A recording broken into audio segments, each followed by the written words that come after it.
I'd like to call upon Karen's subconscious, please. Yes, we're with you right now. Thank you so much. I really appreciate this, and I do understand the significance and importance of this session once again.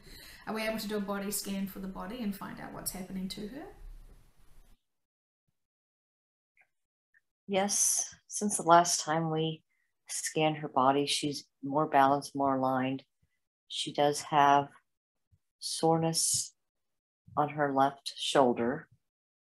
Um, she carries a lot of weight there, feeling responsible. She needs to release what she considers um, a shortcoming. She tried to help certain people in her life, but she needs to realize that they are on their own journey. She needs to release that tension and the support that she lent them. They need to be on their own and stand alone. They have to grow that way. When she comes to that acceptance, the soreness and the tightness that she feels around those muscles will start healing faster. So I hope she listens back to this and takes it as a reminder. She's on her journey, they're on their journey. She needs to love herself first. And by letting go of their experiences that they're having troubles with, will help her experience a healthier vessel. Great motivation for her. Thank you.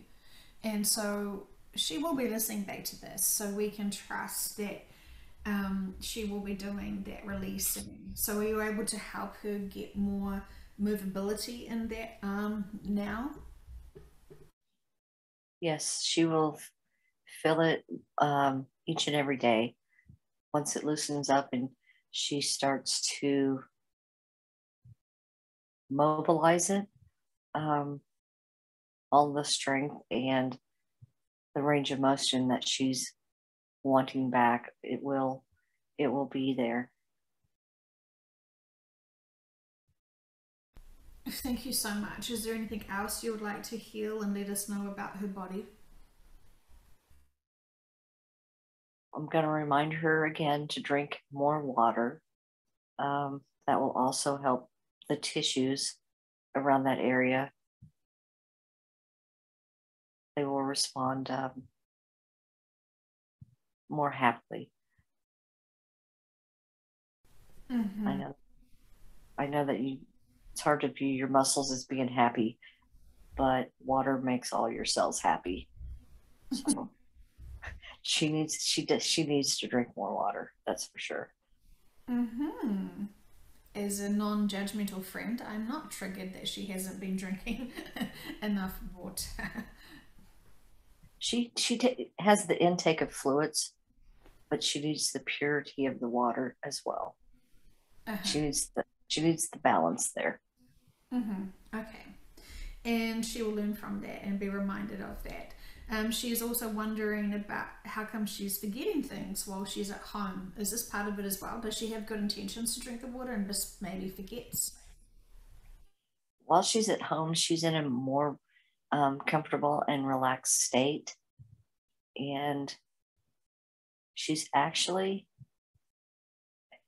in a meditative state while doing chores or minor tasks, and that's why she's forgetting things. It's not a deep meditation that she's in, but we're connecting in with her more, and she easily slips into that state of meditation. And there could be a couple of seconds that go by, or sometimes even up to a minute, and it's like, what was I doing? She'll ask herself, and she feels like she forgot, but we've sidetracked her by communicating with her. That's what's going on there. Oh, I see. And so when you are communicating with her, what sort of things are you telling her?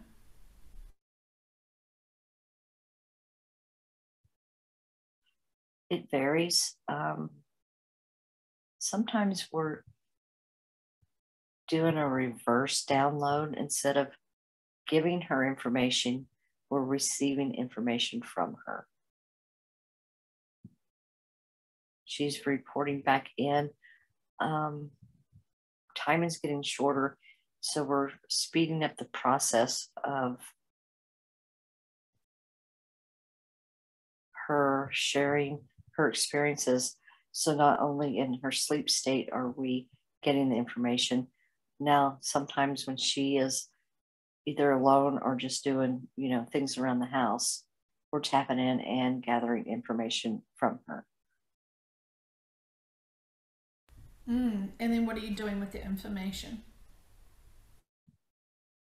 It is a part of the history of her life here and part of the history of Earth. She was sent to be an observer. She not only does that in her waking hours, but she also does that in her sleep time. Being the observer, she can, of course, travel further than just her close. How do I explain this? Just her simple life. So when she's in the sleep state, she can travel and gather more information. There's so much that she's done there. Even her conscious is not aware of all the things that she's learned. But it goes into the collectives, records of experiences, and a lot of this information is used to make decisions. It's used for negotiations. It's used to apply to other planets as well that are going through similar things that Earth has experienced. We can apply the lessons towards that as well. Fascinating. Are you able to give us one example of the information she did collect that she's not consciously aware of? Yes, she collected information on um, hybrid foods or GMOs. They're sometimes referred to, the genetically modified. Um, they're not the healthiest for the human body. I know that the farmers or the companies that want a big yield and reap more of the fruits, they try to pump up the process. But when it comes to the human body, they cannot digest the chemicals or even the new DNA strands that their body's experiencing. So that is one of the things that we're trying to block from entering other planets. We don't want to introduce a foreign nutrition. It shouldn't have happened here, but it did. There were so many things that, of course, happened on Earth that shouldn't have happened. And that's a very basic one, is the nutrition of the species that inhabits any planet. It should stay organic, and that's best for their growth, mind, body, and soul. Yes, so true. And so the food was being spliced with different DNA from, could you say, animals and humans, for example, into the food we actually eat? They were using other plants similar to weeds, because weeds grow really fast, and if unattended, they can reproduce themselves and spread and grow tall. And we'll just use corn as an example. Um, it looks like they took some of the weed DNA and put it in with the corn and modified it so it would grow faster and they could have 2 crops in a year instead of just 1. And then a lot of times, if it wasn't deemed, the quality wasn't deemed good enough for human consumption, they were using it in fuels. And so they made their money up that way too. So interesting. And so, what would the dangers be if some of this genetically modified food got onto different planets? Some of the planets are not as mature in their evolution. It would stunt their growth.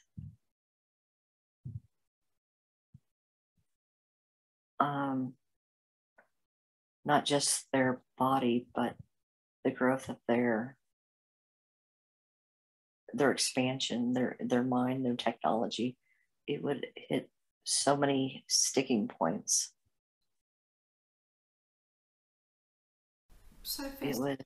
It would almost have to be a reset immediately on one of them that I'm viewing, one of the planets I'm viewing, because they're so new to the evolution process. Oh, I see. Well, it does sound very serious then. Thank you. Very, very, very intriguing. Um, okay, thank you. And so then, are you able to balance and harmonize your body and give her a lovely spa treatment as we continue the session today? Yes, definitely. Thank you. We're always with her to do that, and it's our pleasure. Wonderful. I really appreciate that, and I know she does too. We would like to call upon, please, subconscious Ashtar, and we would like to call upon the collectives that wanted to hear from Ashtar, and we're very curious about the significance of this information.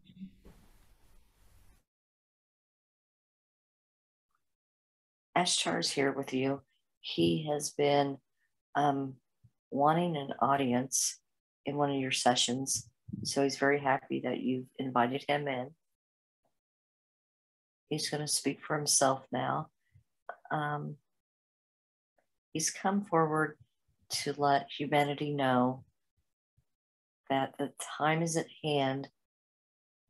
He has been in heavy negotiations with the collectives that also are with you now, and they are listening intently to what he has to say. When he left the negotiations a little while back, they had not totally resolved some of the issues, and the biggest one was the transportation. It looks like he wants you to know now that all the preparations have been made, and it could be any night. I'm viewing it as darkness, but also around all the ships is darkness. But it could be any night now that more and more are going to be shifted off the earth. He wants you to know that when you think of the shift, the initial step is departing the earth. And then you will go through some quarantine because the human bodies here have been tainted with a lot of toxins. You will be, if you have crystalline bodies waiting for you, you will immediately enter them, and you will have a shorter period of time that the quarantine lasts for you. If you are still on Earth and have the crystalline body within you now, and you're transported out, that's when you'll have a longer process, because you'll need to detoxify. But it's not a very long process. They have it, of course, down to a science, because they know both the carbon-based and the crystalline body-based body that supports you right now as the vessel. That's kind of coming in wrong. Sorry about that. Once the first stage is complete, which looks like it's going to be a third of the Earth on the first shift, they will be shuttled away safely. There'll be no danger on the journey at all. There was concerns about that at one time, but the path has been cleared and secured. Some of the negotiations that I've gone through lately was because there were other collectives that wanted to cause delays, and they have been dealt with swiftly. There's many ships that wait outside of your solar system. They're not quite in as far as Jupiter. They're more out by Neptune.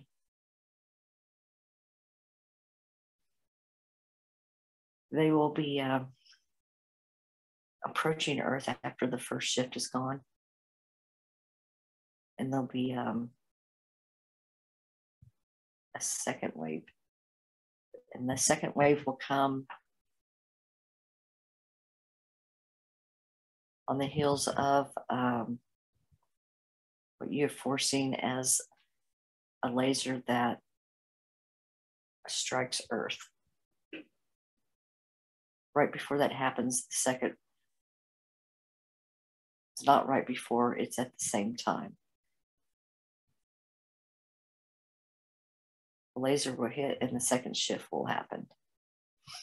Those humans will have the same exit. If you have your crystalline body, of course you'll enter it. If it's still with you now, then you'll have a little more of the quarantine and detoxification.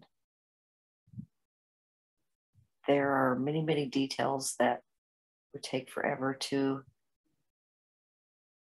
go over with you, but we did want to come in and let you know that things are on schedule. It's on our schedule, and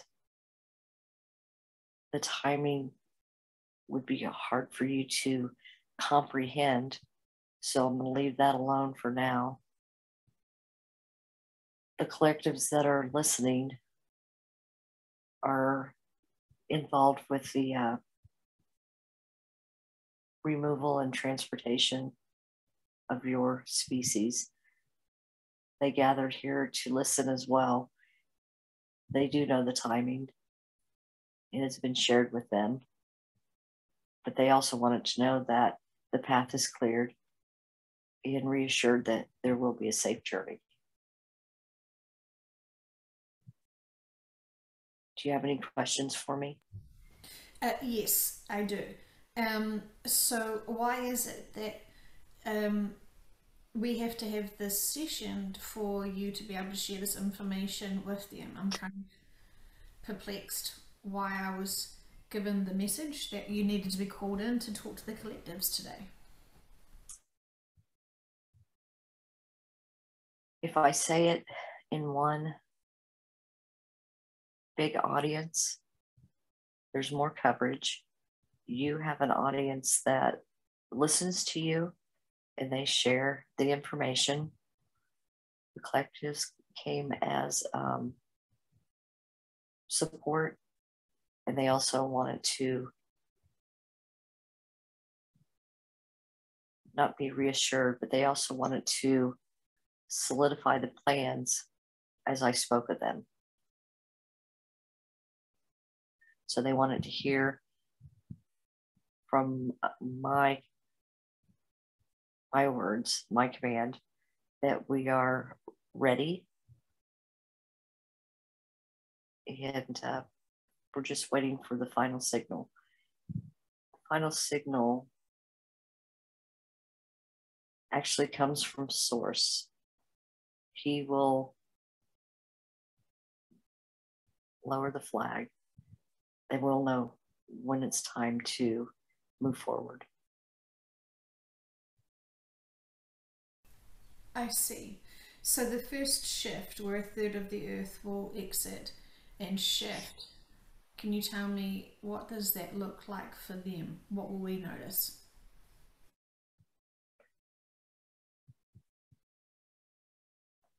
There's already been evidence observed by many of visiting spacecraft. Some are blaming it on a false alien invasion. But a lot of those ships are in our fleet. They are, those are the smaller ones. They're just monitoring the planets. They aren't the transport ships, the ones that you see in your skies. The bigger ships are well beyond your moon. We can't get too terribly close because of the size of our ship may interrupt some of your planet's functions, we'll call it, just to keep it simple. So we don't want to affect the ebb and flow of how your planet conducts its days. And I feel like I'm getting off track. I'm sorry. What was the question again? Oh, how would it look for the humans?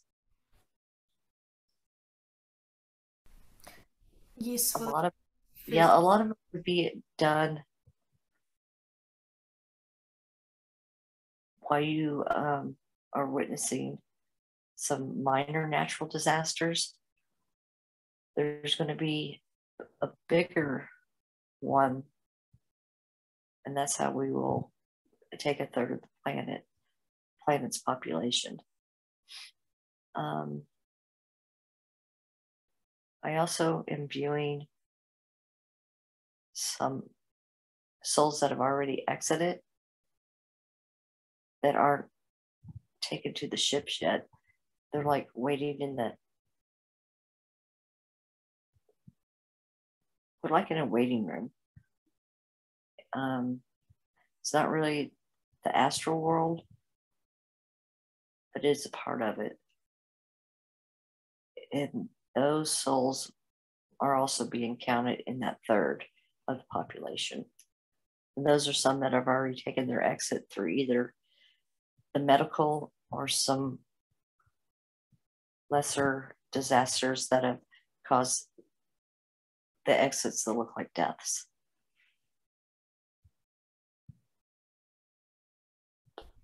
There will be shuttles that take you to the bigger ships that can house thousands of people at a time. And there will be many of them from different points around the world. I know that there are some humans on Earth now that have noticed the population looks thinner anyway.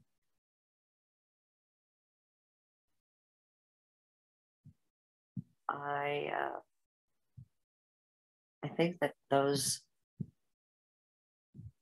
vacancies, we'll call them, those humans that have left, those are being explained in many different ways. Their absence.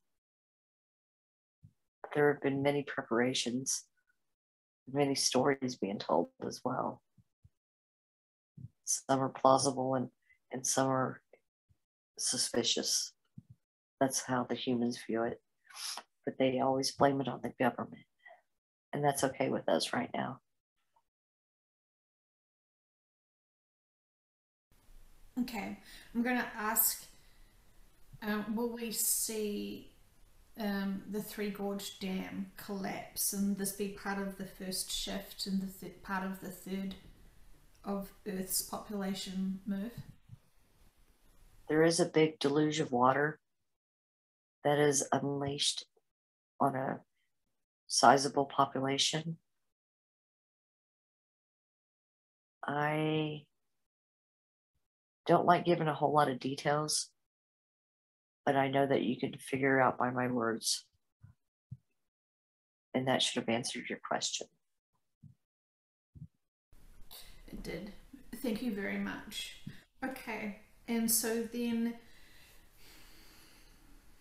is Karen's crystalline body with her, or is it now on a ship waiting for her to merge into it? Hers is with her because it hasn't been decided her destination. And that might be a last moment thing for her, as she may be needed somewhere else. Her original, it's not even her original, the vessel that she used before this Earth vessel has been preserved, but she might be escorted away somewhere else to help. And the crystalline body that has been designed can withstand many different planetary atmospheres. So she's keeping hers with hers in case she's needed to go somewhere else other than New Earth. I see. And just in terms of giggles, by any chance, has her body been preserved in pickle juice, or is it something else?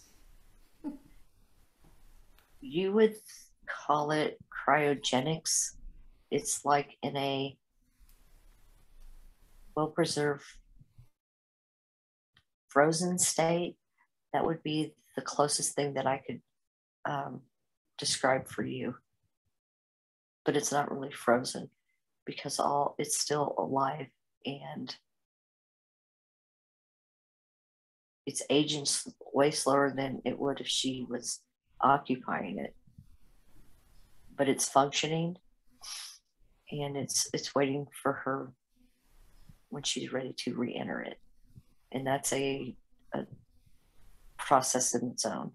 It's almost like a birth in reverse. And so for that body that is in cryogenics, it would be just assuming like it's having a long nap and that this lifetime as being Karen is somewhat of a dream.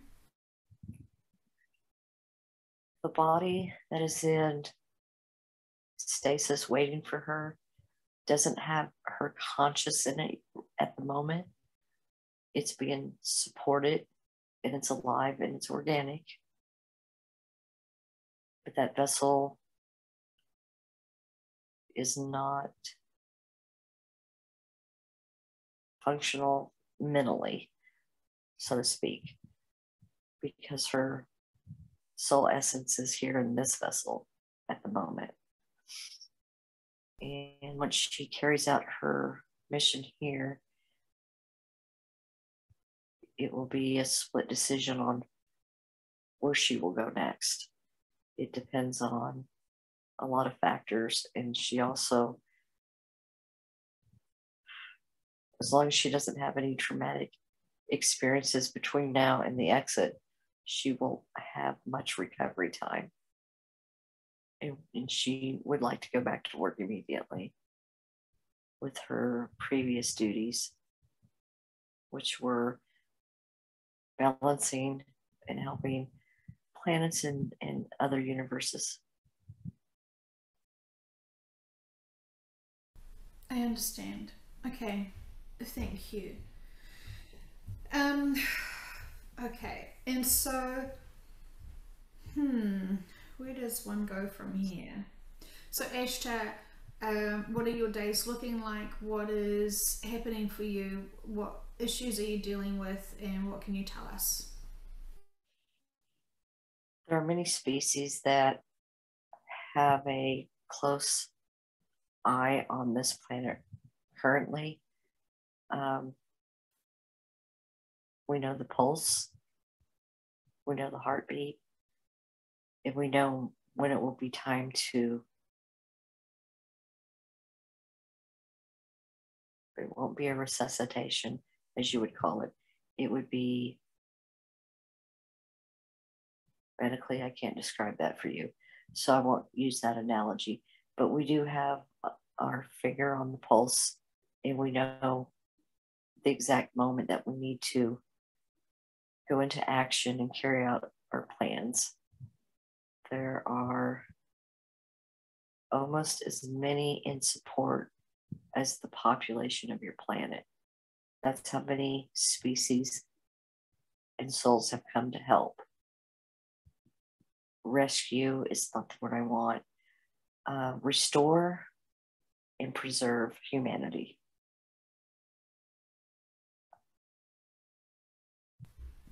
Thank you. In terms of our precious statues and monuments and architecture, will that be left here on the planet, or will some of it be shifted to the new Earth? The only things that will be removed will be usable, such as crystals that were brought here for support. All the man-made artifacts. I guess suppose we could make a museum for them, but they're not needed.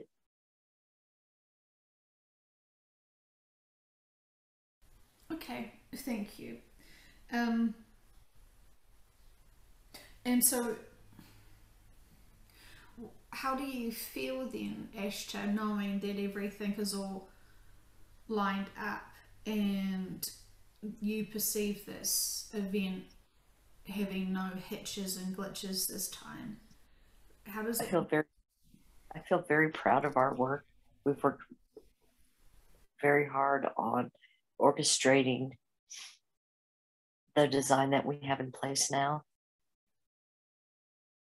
Like I said, we're just waiting for the word. It's a word to go forward. In terms of waiting for the word from Source, do you get a sense of what he is waiting for? What does he need to see, or what does he want to see before he will give his final okay?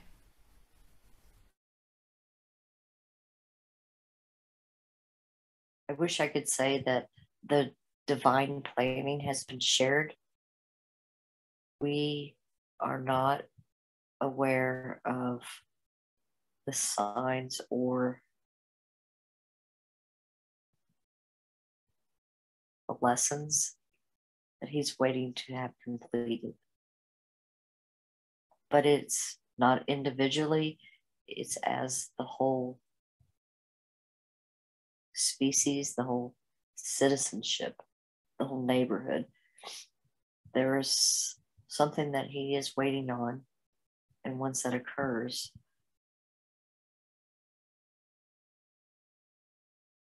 it's a positive thing. I know that the negative brings on the positive. And we know when we see the sign of the negative, that's when we get into the ready. We have that sign. We've been told about that. I can't share that with you, of course. There's a lot of confidential material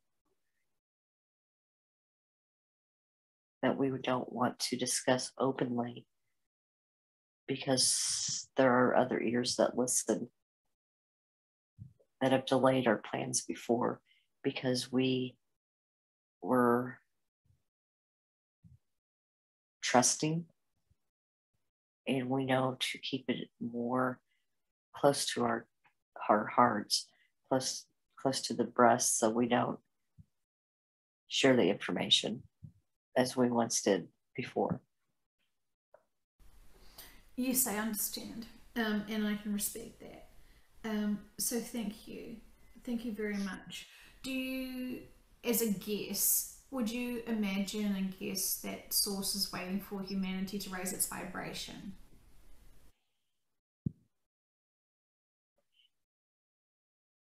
Yes, I can see that as one of the factors. Um, Source could push that energy easily towards this planet, and the vibration would raise immediately. It would be total fiat, instantaneous. He has been waiting for this species that he has invested a lot of love in to learn that love and do it on their own. He feel I'm feeling that it's very close. That's the love I'm feeling coming from Source. And that love is going to reach Earth. It's not like it was withheld, but the lessons of love are very important to learn, because once you graduate, you're going to be entrusted to have the responsibilities of creations of your own. And those creations need to be without malice. No negative thoughts, no negative energy can be the building blocks. Otherwise, moving forward, the ripple effects would be too much work to contain. We'd be working all the time cleaning up, we'll say, cleaning up fires, messes. So it's very important to learn the lessons of love and compassion and patience. Humanity has been very stubborn about opening their minds. Actually, it would be better if you used your mind less and your heart more. So opening your minds is not the phrase I want here.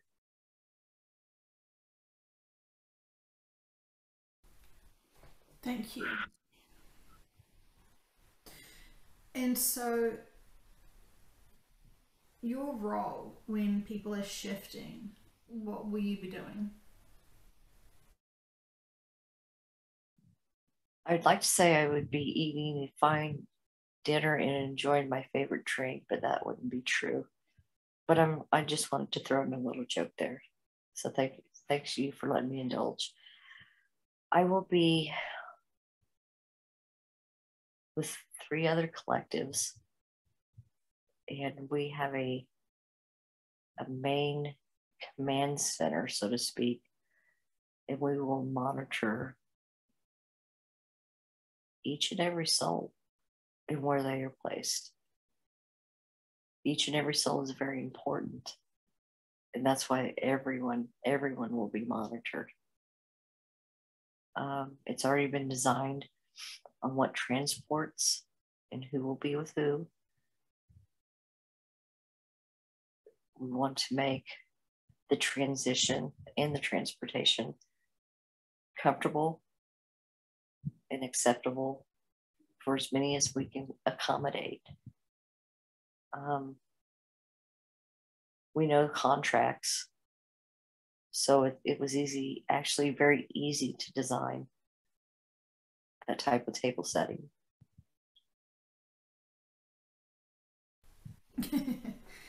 Well, that's helpful. It's nice considering I'm sure we've probably put you all through so much extra stress and challenges. Well, we're very proud of our work, and I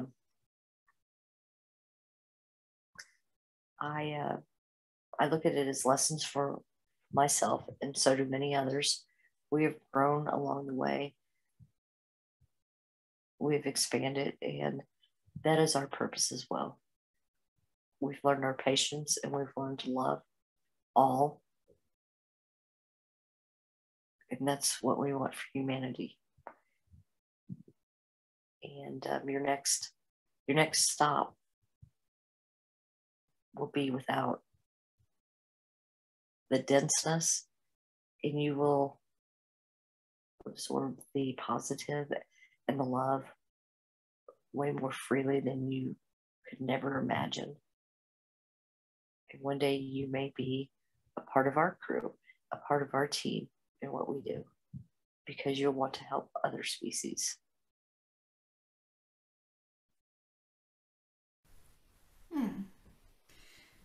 We will have it under consideration. Thank you very much. Yes, because you still will have free will on what direction you take your learning experiences and your relationships. Yes. Yeah. Okay, and so then, Ashtar, after everyone's settled into the new Earth, what will you be doing?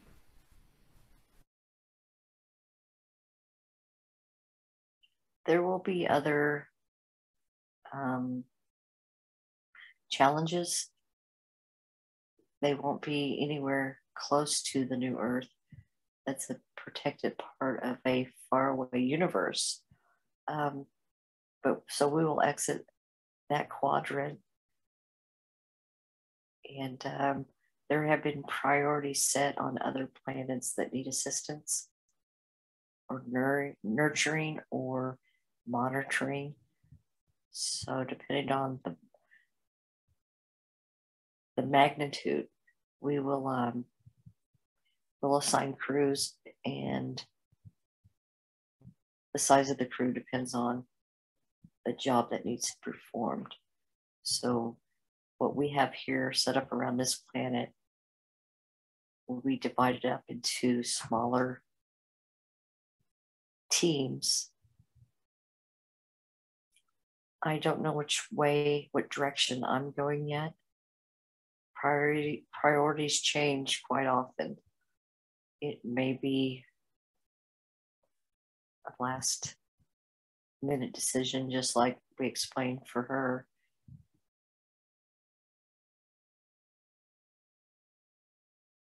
But there's always work to do.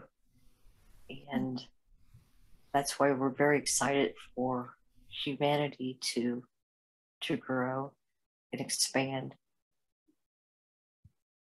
That's what we do. We love and we grow and we expand. And the more that can join and help with other cultures and other species, we can continue to grow everywhere. Fascinating. And so, in terms of the Pleiadians, what's the highest dimension a Pleiadian can reside at?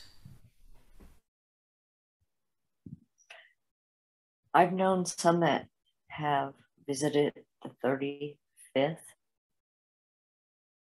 but it's not as comfortable. They prefer to reside around the 21st. That is their joy and their love and their comfort. They do come to lower levels to help out, because sometimes physical form is needed. And when you're in the 21st, there's only energy.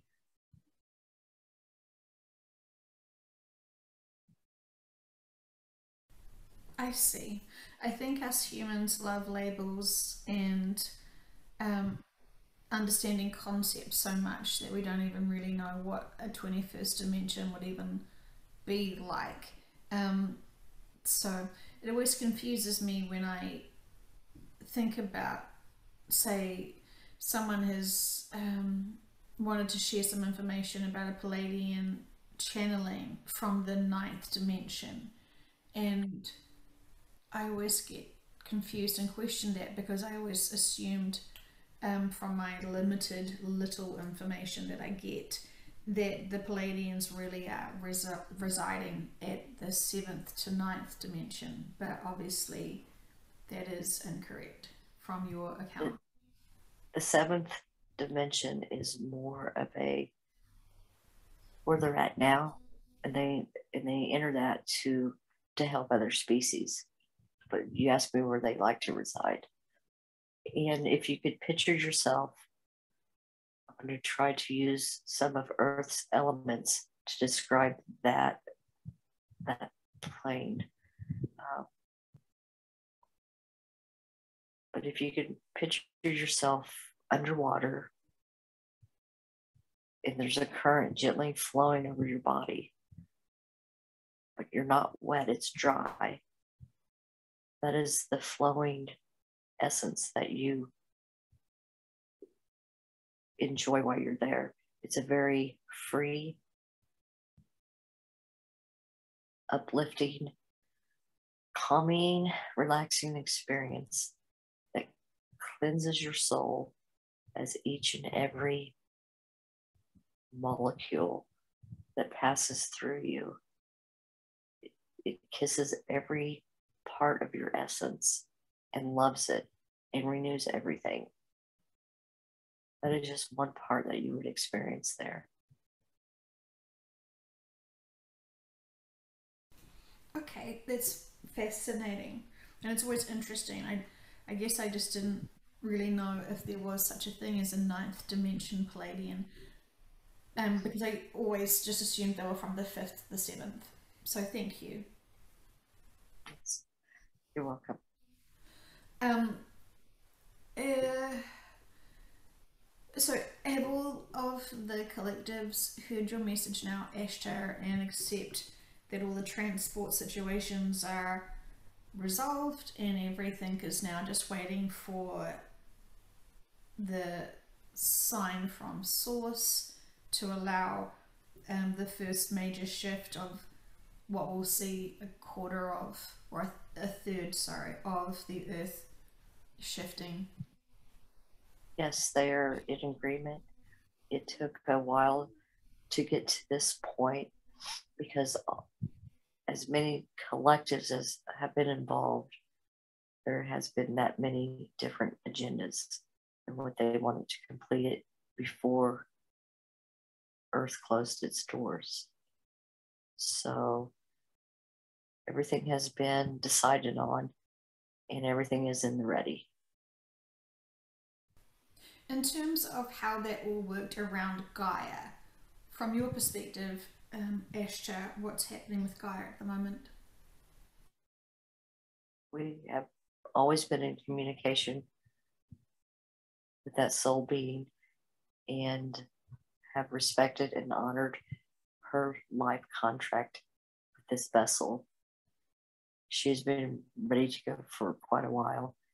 We have lended her support for a while there. Each and every day, the support was growing. The need for the support was growing more and more. She has found a way to make herself comfortable. She has rejuvenated part of her damage. That's what I'm viewing it as. That's the word I can convey to you. Anyway, she is, we'll say she's had a spa treatment and she's feeling a little refreshed and she knows she can make it a little longer. And that's what she's done for Earth. Incredible.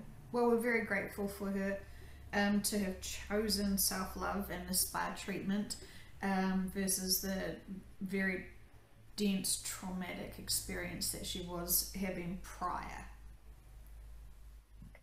Yes, some of that has been released for her.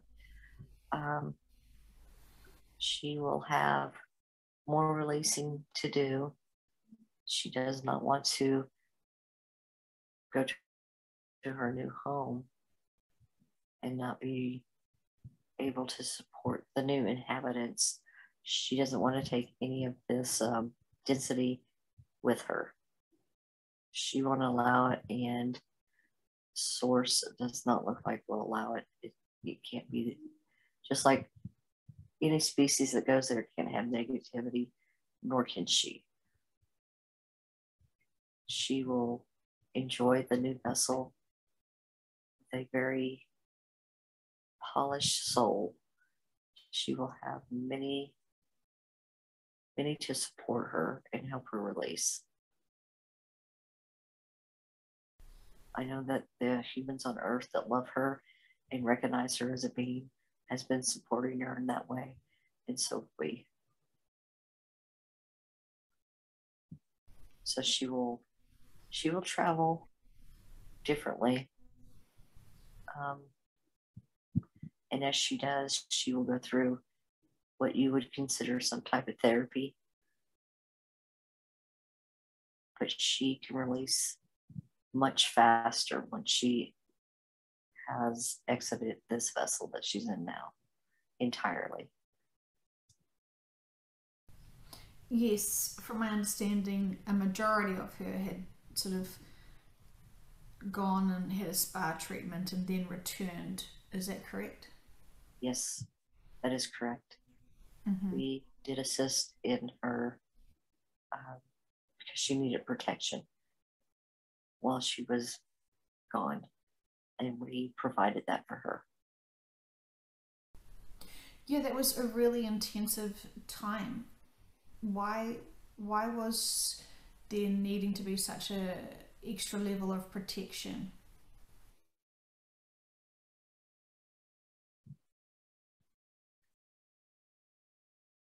With some of her souls still being here, but the majority of it removed, the ones that want to hold on to this planet could have easily taken it over if they knew where she went to. It could have sabotaged her return. I guess that's the best way to put it. And that would have greatly affected New Earth. So we had to protect her. We have so much invested in not only her, but all these species that reside here now, and all the plans we have made to return them to either to home, to source, to New Earth, or whatever their next assignment was. Without her, New Earth wouldn't exist because she is the vessel assigned to go there. Excuse me, she is the soul to go to that vessel. That's what I mean to say. Yes, thank you. I understand. Yeah, it was very extraordinary times, and we could only sort of sense what was going on. And thank you for clarifying what had happened, because we could sense lots of things happening, but without without the proof and without us being directly told what was happening. And I know that it was yeah, fantastic. Thank you. I want to just blurt out thank you 100 times. That's Yes. I'm glad that you understand and you can definitely feel into the importance of her in her existence and why she was protected so much. yeah, absolutely. Very intensive and exciting now that that phase is over with, and we are looking forward to being able to see how everything else unfolds. So thank you very much. Ashtar, is there any final messages that you have for humanity and for the collectives listening? We do appreciate all the support and love that we have felt, and there are many that do connect in with myself and other Pleiadians and Octorians and Syrians. Everyone has their collectives, and they can fill into them. So with humanity supporting just through their thoughts and their love, it has made our jobs easier in a sense, even though there was a lot of work to perform. So we also want to thank you for your bravery for being on Earth and living in that density and collecting the experiences and learning the relationships and learning how to love against all odds and all the adversity that you met. That is a very hard lesson to hold on to your love when you're going through sometimes traumatic experiences. We view this when we learn from you. We have great admiration. So we feel that we've protected a gold mine. And there's not enough words to say to you how strong that we view you and brave that you are, and that we love you. So wonderful. Thank you. So kind. I hope that humanity gets to hear and feel that message from you. And Many of the collectives have embedded their own energy into this message. Well, I'm the spokesman right now. The energy from all the collectives has been sent and sealed. And so you as a human, no matter what collective you relate to or resonate with, you're going to feel this energy and you're going to feel this love. teamwork. I love it. Yes. And is there any more support that you need from any of the collectives? Is there anything that we can help assist with? The assistance that you provide now, each and every soul, whether they're awake or not, on a certain level knows what they're contributing. It is adequate to carry out the mission that's ahead for all of us, not just us, but for you as well. We're all one day going to be in this together. Right now, I know there's a feeling of separation, but that's going to end soon. And we're all going to be one team. So carry that with you, that thought, you will be a part of this. You may not feel it, but the connection will be made. And I'm feeling it right now myself, that the overwhelming relationships that we're going to build, the love that we're going to share, all of us as collectives in the human race, as we preserve it, and as you guys grow and you travel with us, and you're going to learn from us as we do that. There's so many things that may not have been thought of by you, but open your minds and expand. There's so many opportunities. It's just not one destination. And I don't want you to focus on one destination. It may be where you want to go next, because that's what you've learned of.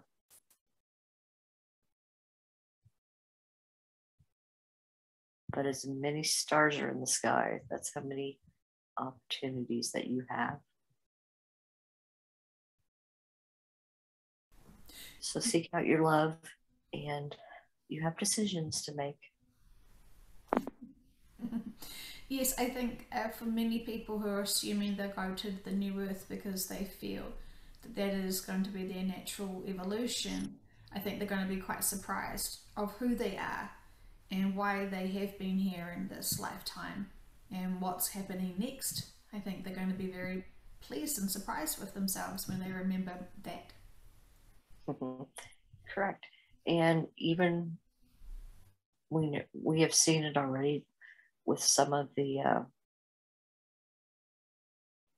because there's been a few that have already joined New Earth. It's been supported in a different way than where you're at now. there are a few there. The ones that left Earth early to join New Earth, were so excited. But once they got there and all the restraints have been removed that they experienced here, and their trueness came back to them, they still wanted to visit New Earth because it was the next step, like you said. But they also know now they have this mission and they're going to complete that, but they will expand and move on. And New Earth won't anchor them there. It won't feel like their home. It will feel more like another school, possibly another stepping stone in the great evolution that everyone is experiencing. Thank you. And out of curiosity, has Karen already had a fifth dimensional lifetime before and mastered all those lessons? Yes, she definitely has. She is. I'm not going to share with her top rating. We'll put it that way. But she has gone higher than the fifth dimension. She's gone there and she's mastered it and beyond. And so that's why many people who think that they may be going to New Earth actually don't get there, because they've got other lessons that they still want to master and explore and also help and assist. Yes, even the ones that think they want to spend more time in the 3D, once they break through the barriers of what surrounds this planet, the toxicity, and even the galaxy, it's not as thick, but it's around the galaxy as well. But once you exit this region, you may change your mind about what lessons you have left in the 3D. You might want to say, yes, that was enough for me, and I want to expand and explore something different. So, and those opportunities do exist for everyone. You're not limited.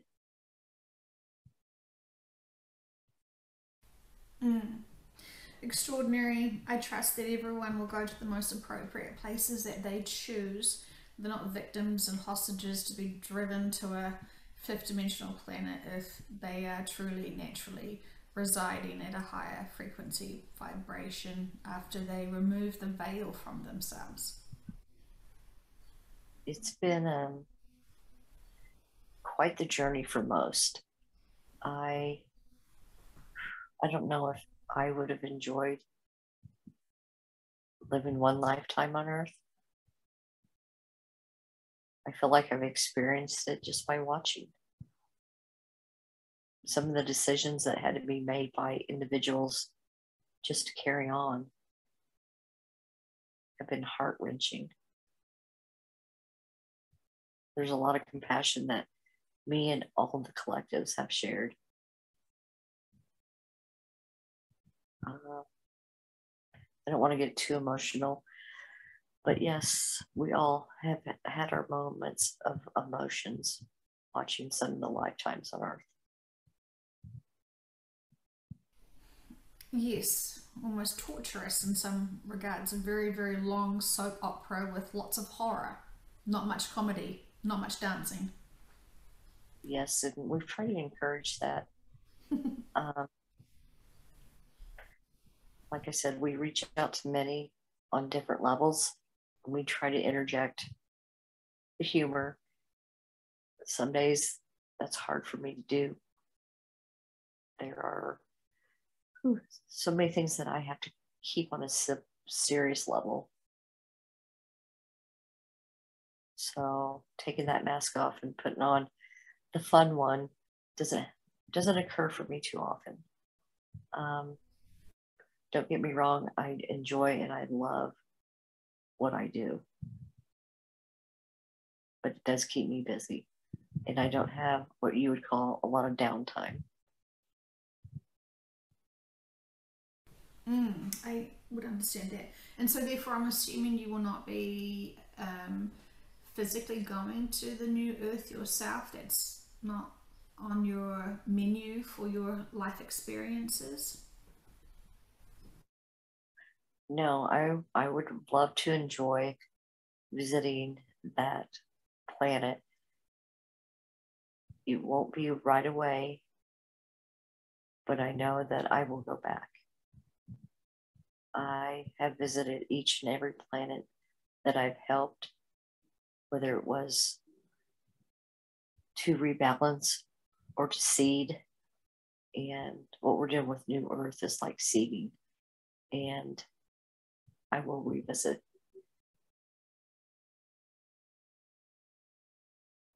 Will you visit, or will you be sort of what we would view as being born there and have a life cycle there? I do have the choice to be something other than I am right now. I feel like I promote a lot of love and a lot of support to so many. It's, you would call it maybe addictive. It's what you receive back is what you put out there. And I can feel the love. And so I send that forward as much as I can. That's why I have yet to want to experience like a 3D world. I just continue on with the work I know and I love. And I know I help many. Well, I appreciate everything that you have done. And out of curiosity, if Source contacted you, Ashtar, and said you need to be in a 3D body, in a 3D life, and you need to play the villain, this is an important thing that you need to do, would you? Could you? Have you? Just thinking about it makes me feel very heavy. I feel like my shoulders are being pinned against a wall. Well, you can just use your imagination. Um, I'm not trying to uh, start anything here, and I'm certainly not wanting to call in Source for this. But um, is this how those beings who have played big bad guys in history? Is this how it's happened to them? They've played such good roles that they can, for the lessons and experiences, play the baddie. There are contracts that are made. Um, Earth wasn't initially set up to experience good and bad, but it was introduced onto that planet and those contracts were accepted. I don't know if that's ever been explained. Um, Yes. there, yeah, there's many different levels of whew, what you would consider evil, and Earth has experienced too many of them. I would not want to be the villain. I have been on a 3D world many years ago. And I did have my own experiences. I don't generally share this much. I usually just stay to business. But you asked a really hard question. I've never done the villain. I have had experiences, and I would not care to to return to a 3D planet and go through them again. I've already mastered them, and I help others now master them.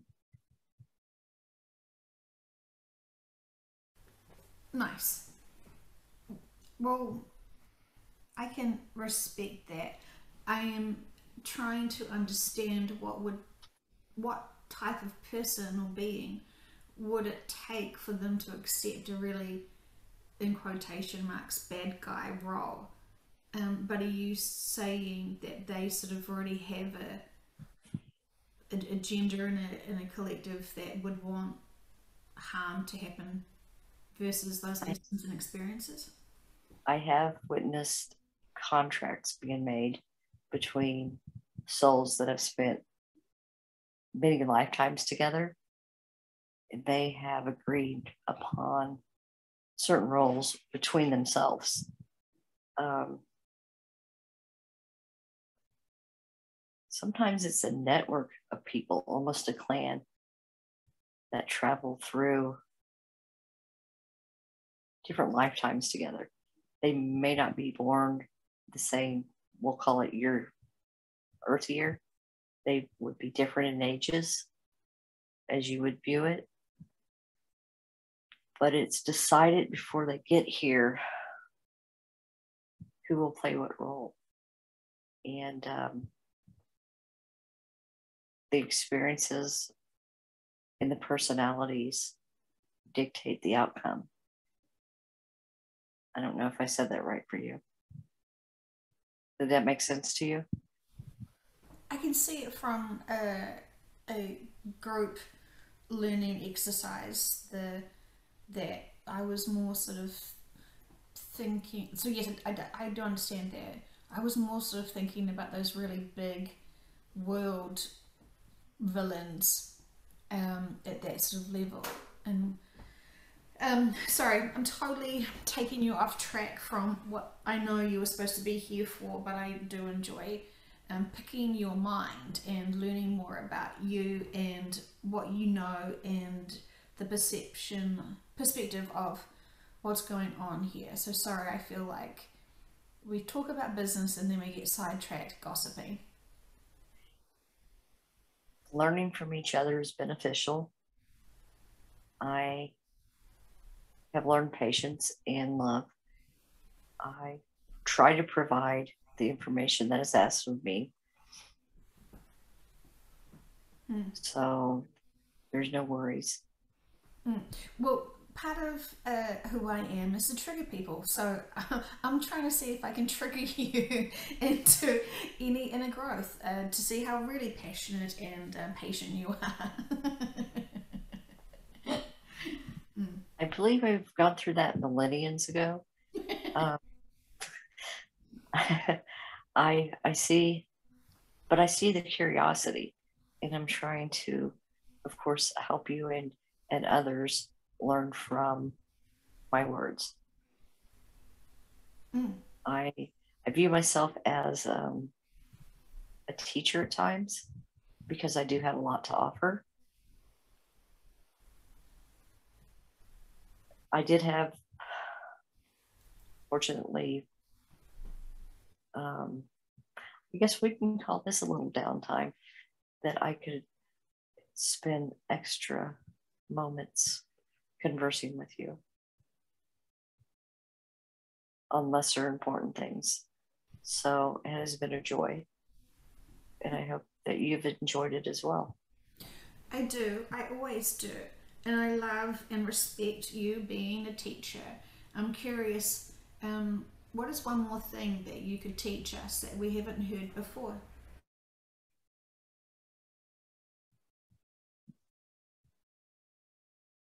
That is a tough question, and I'm going to try to answer it simply.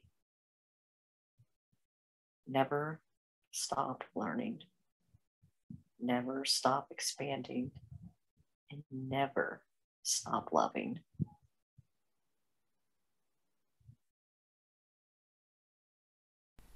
Never, never, never, never, never. We promise we will do our best, and we do appreciate you. We have no comprehension how busy and how full on and how much responsibility you've been having on your shoulders. We do appreciate all that you've been doing for us, and I know that you will probably even feel more of our gratitude when we do shift and we figure out all the things you've actually been responsible for. So, um, forgive us for us being ignorant about you and who you are and what you do. And please accept our future gratitude and current gratitude for you today. The gratitude is returned, and we do it out of love. So thank you. And know all is well and everything is as it should be at every given moment. That is one thing this planet was consistent with. Well, that's nice to have some consistency. We do appreciate that. So thank you. If there is no other information you would like to share with us, Ashtar, you can recede to where you belong with much love and appreciation. Thank you. Thank you.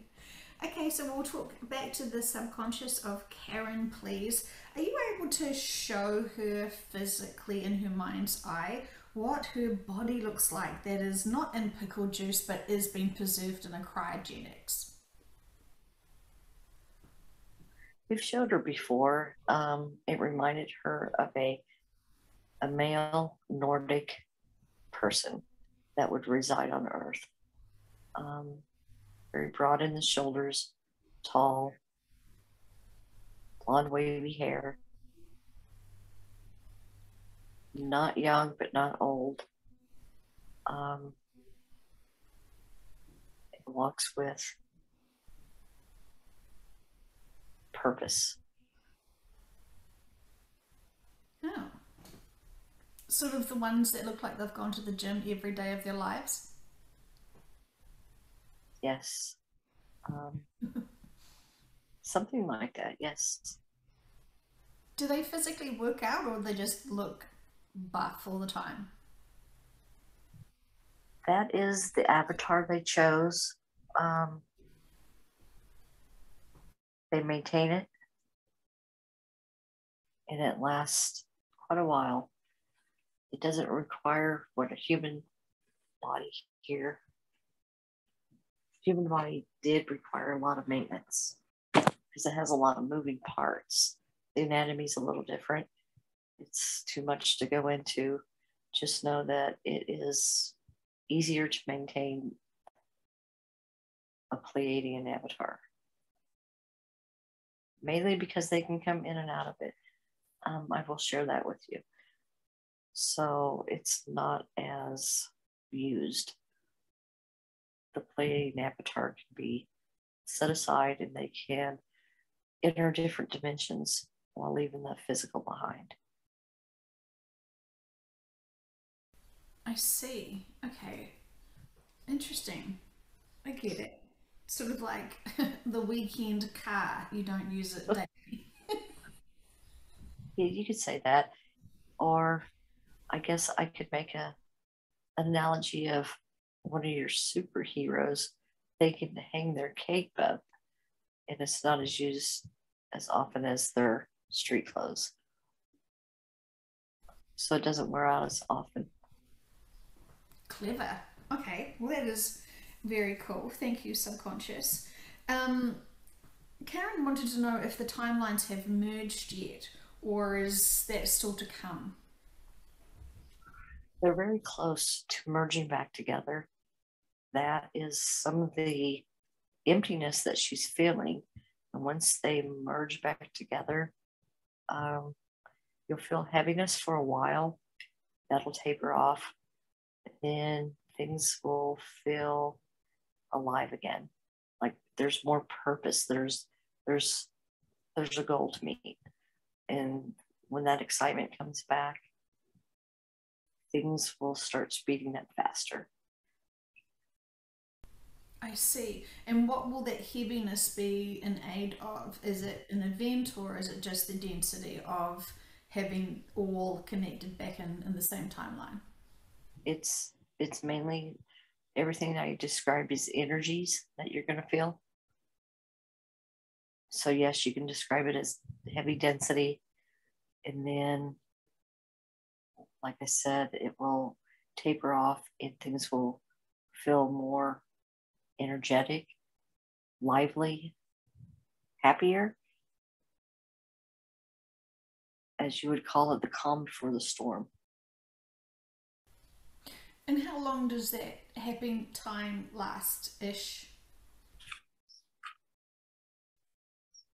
It's not as long as, but as a period as your mind is thinking.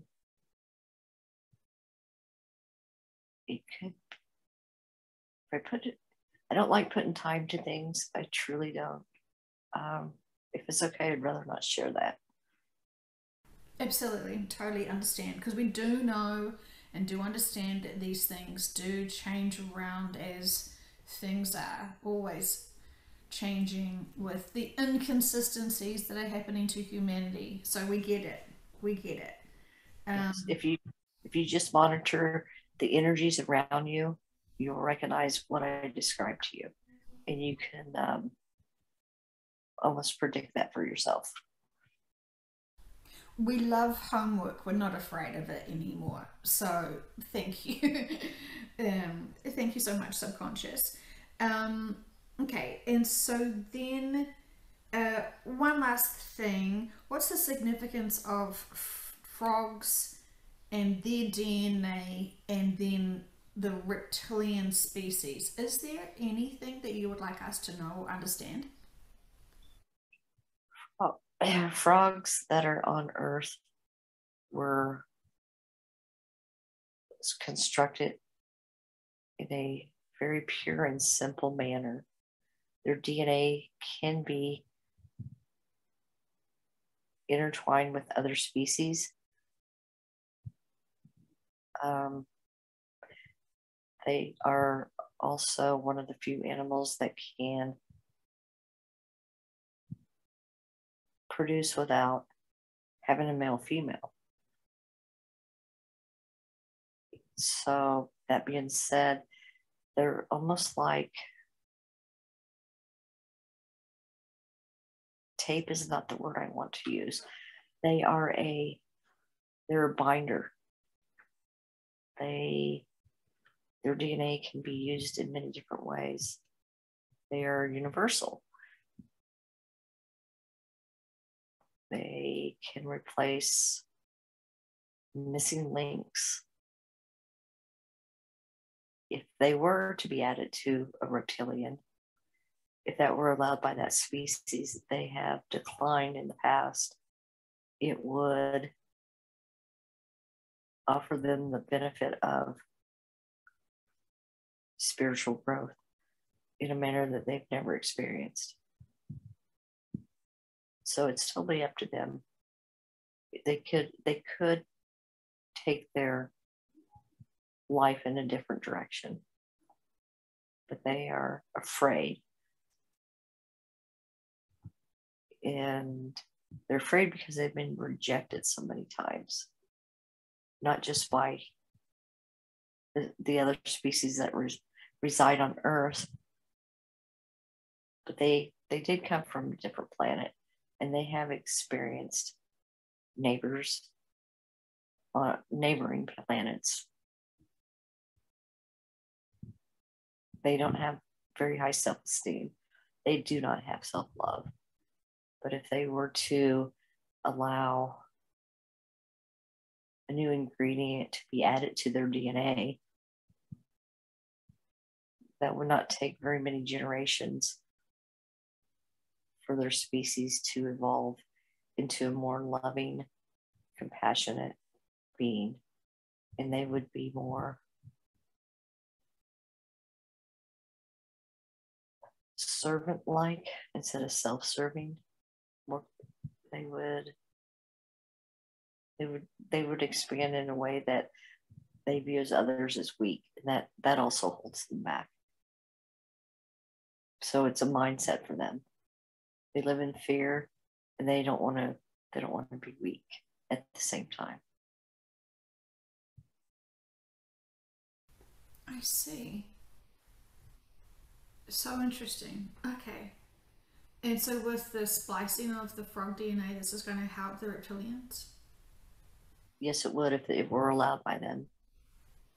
Is it It still? is their choice, still their choice. Oh, so it's still not. Uh, has it been presented to them as an option? It has in the past, yes. They did decline.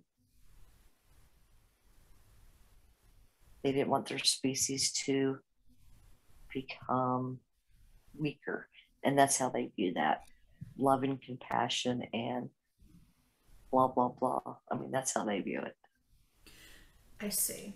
Okay, I get that. And so they don't,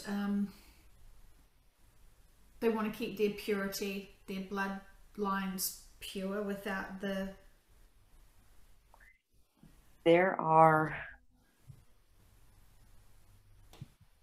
advocates um, in their groups that would prefer to take a different path.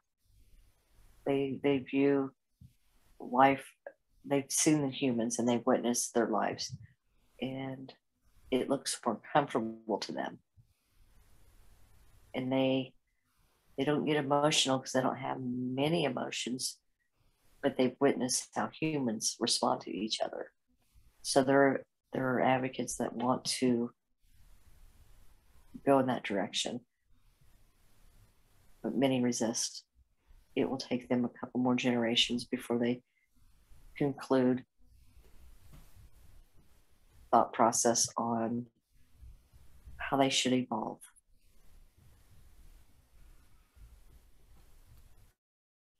I see. Oh, well, I mean, it's so extraordinarily interesting. Thank you so much.